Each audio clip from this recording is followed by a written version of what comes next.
Assalamualaikum warahmatullahi wabarakatuh. Waalaikumsalam warahmatullahi wabarakatuh. Alhamdulillah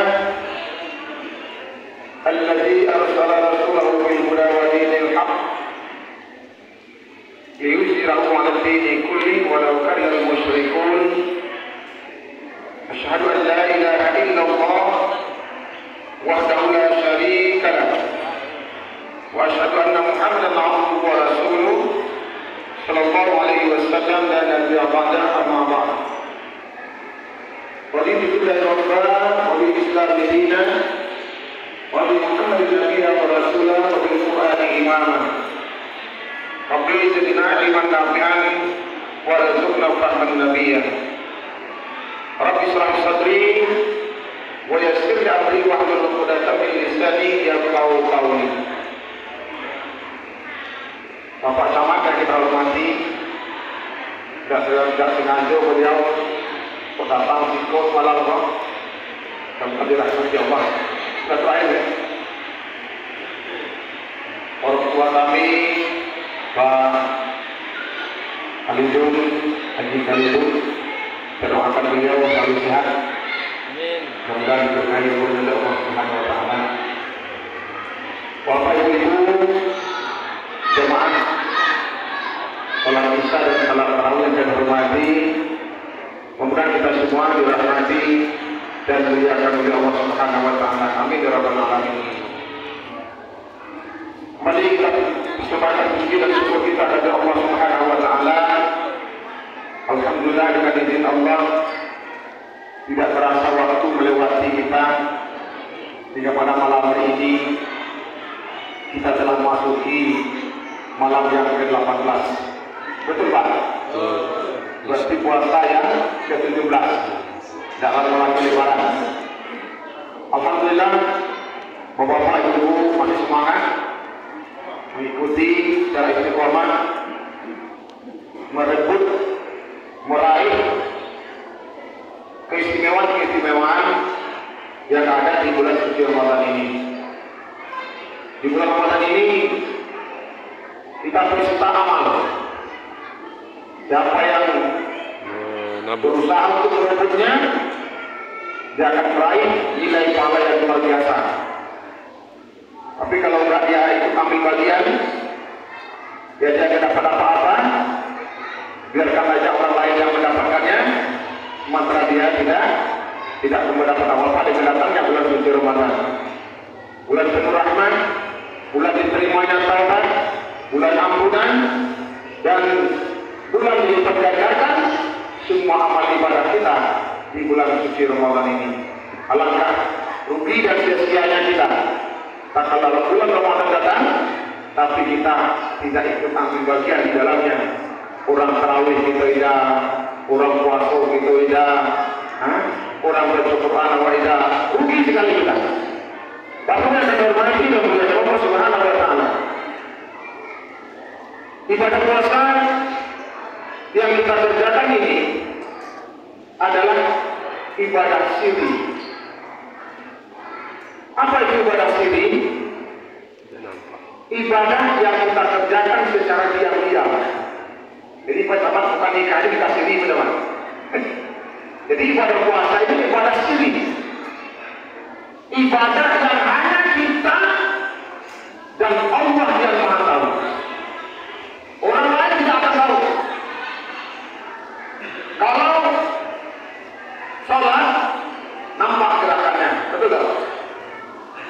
Kalau zakat nampak bendanya. Kalau berhaji berbondong-bondong orang mengantarkan kita, betul apa tidak? Nampak amalnya, tapi puasa tidak kelihatan.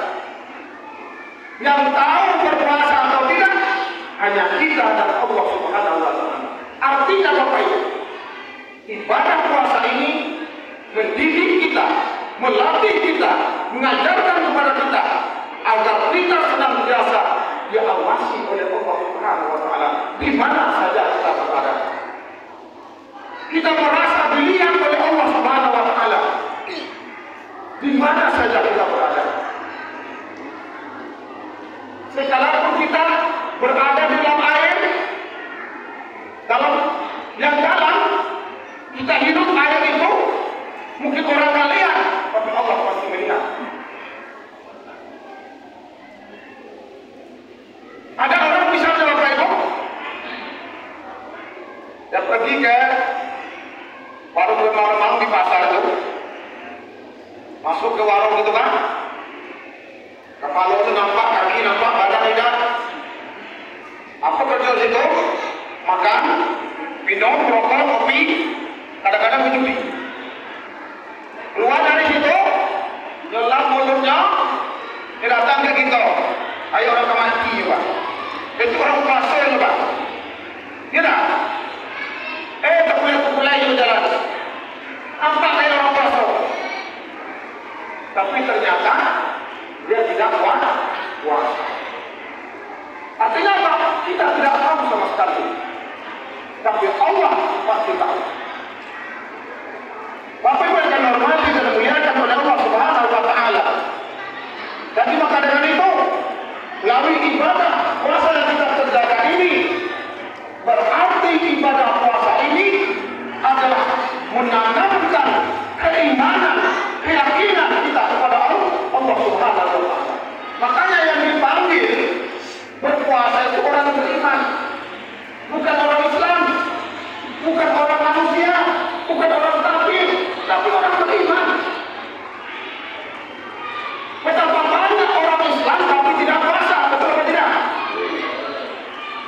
Dia ditanya agamanya Islam, tapi tidak puasa. Kenapa? Imannya.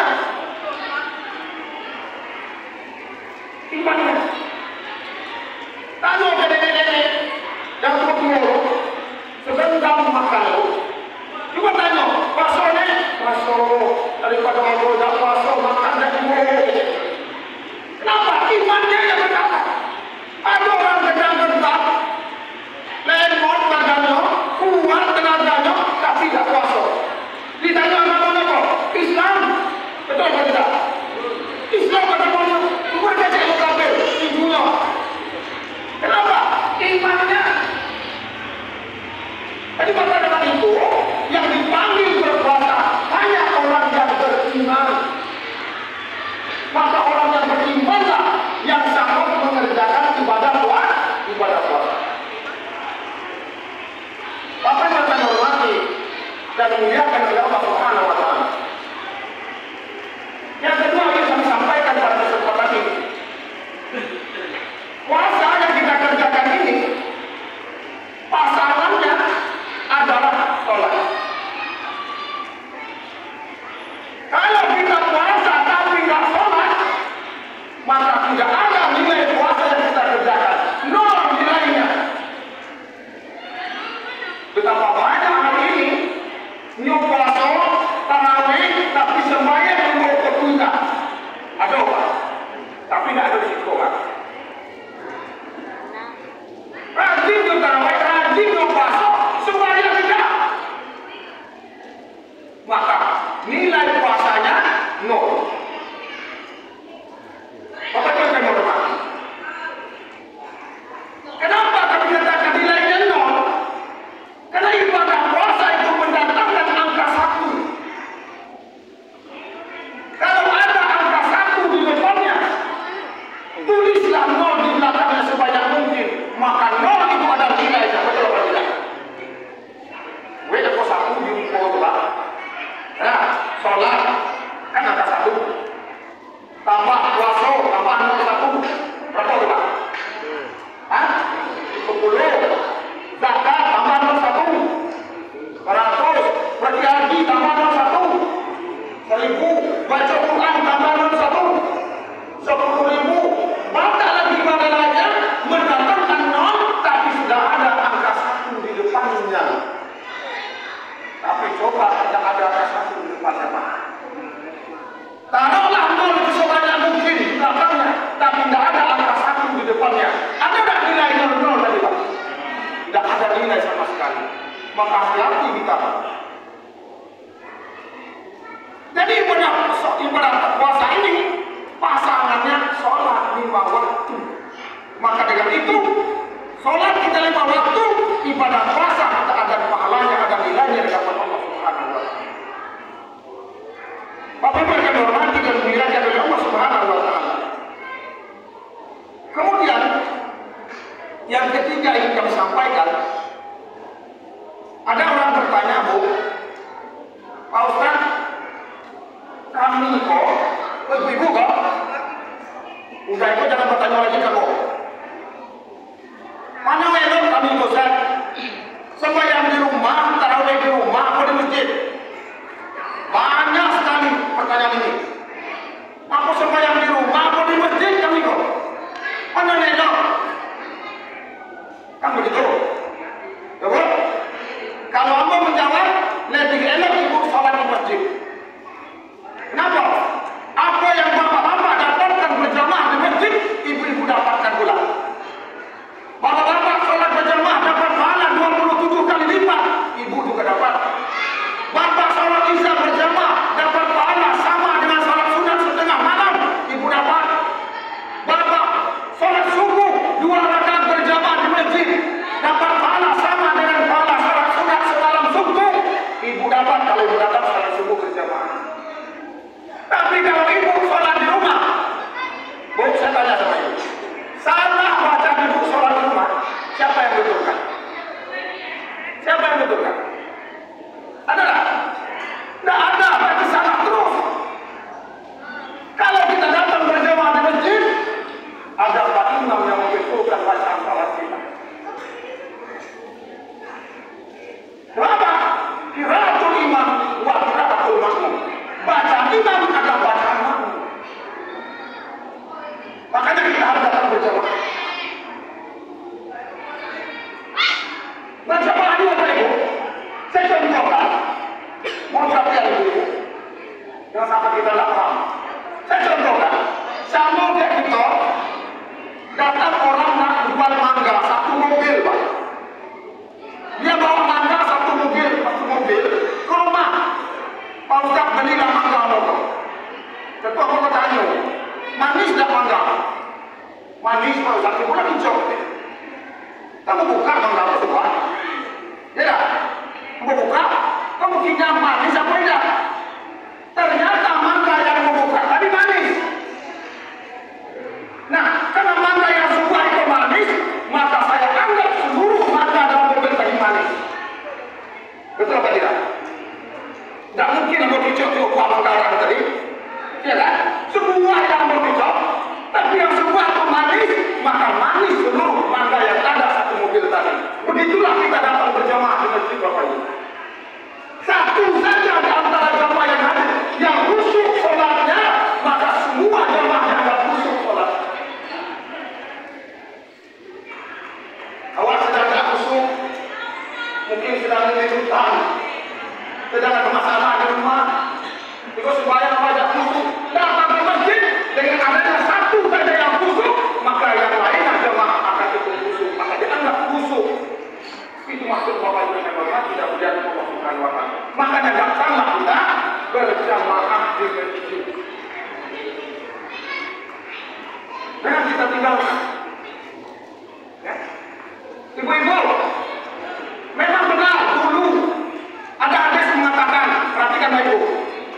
Ibu lebih baik sholat di rumah, lebih baik sholat di kamar, lebih baik sholat di kamar kecil. Saya sudah baca hadis itu.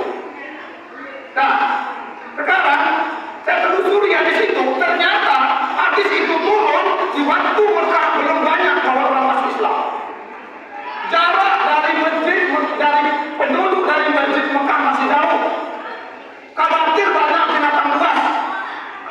Waktu itu belum ramai umat Islam, sehingga Nabi menyuruh sholat di rumah lebih baik perempuan daripada sholat di masjid. Kan itu? Nah, sekarang apa masalahnya ibu dan di masjid? Gelap terang nggak? Lo mau tengok? Takut dari mau nggak? Dari mau? Apa yang takut? Apa masalahnya? Tidak ada kan? Tidak ada masalahnya.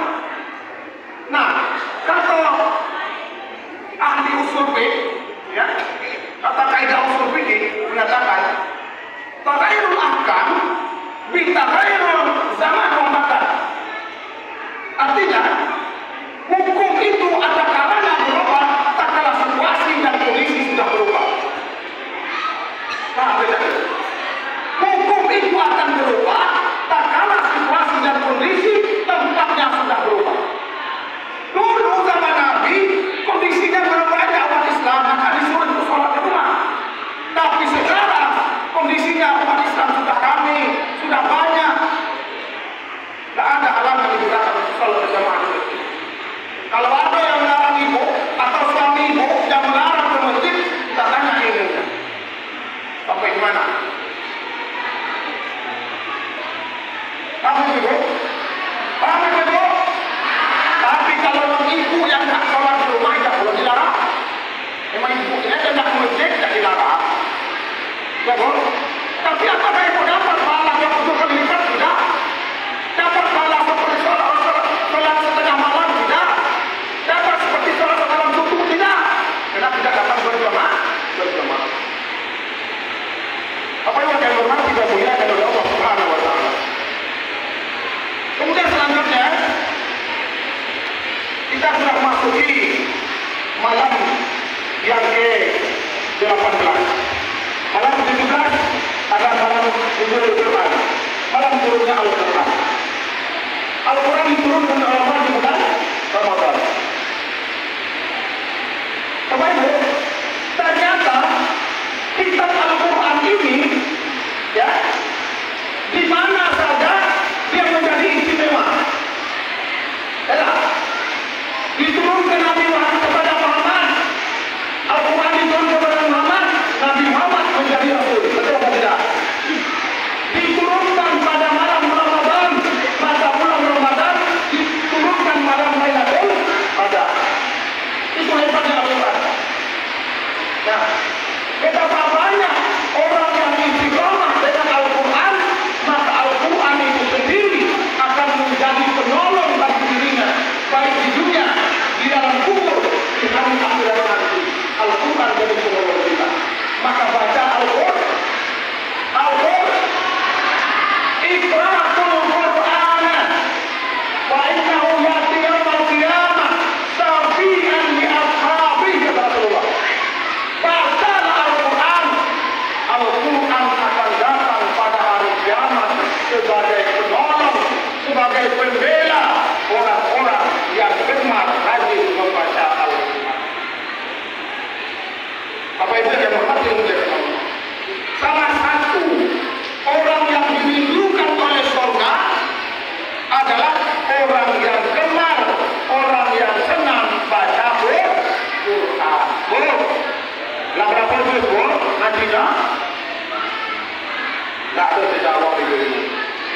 Bapak-bapak, berapa juz pak ngajinya? Kalau nanti apa yang Ramadan tu? Hah? 1 juz, alhamdulillah.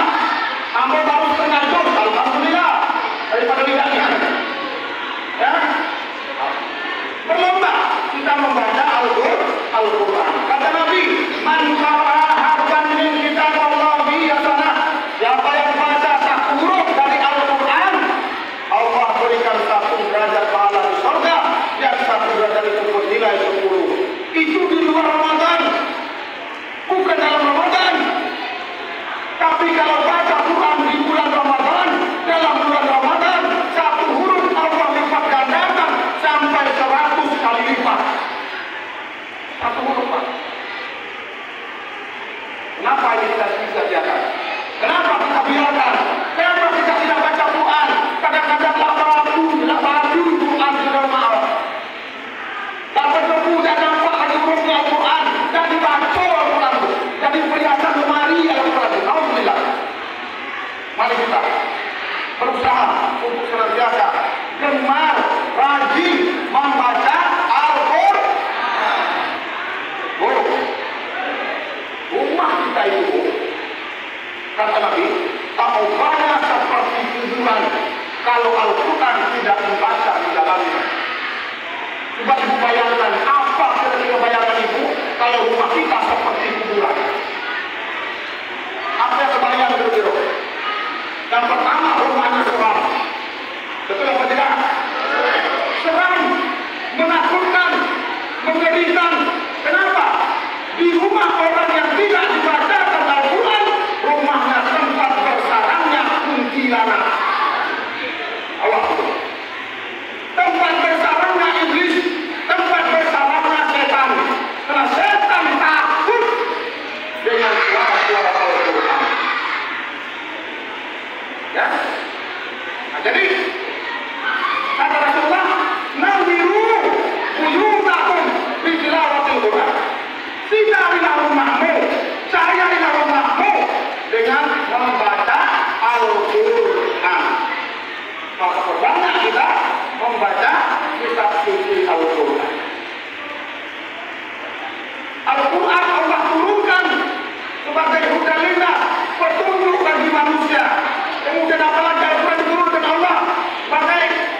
tinggal kita banyak-banyaklah baca Quran. Insya Allah jiwa kita akan menjadi tenang. Alhamdulillah, Bapak Ibu kita semua sudah bisa baca Quran, sudah pandai ngaji, sebagai anak cucu kita.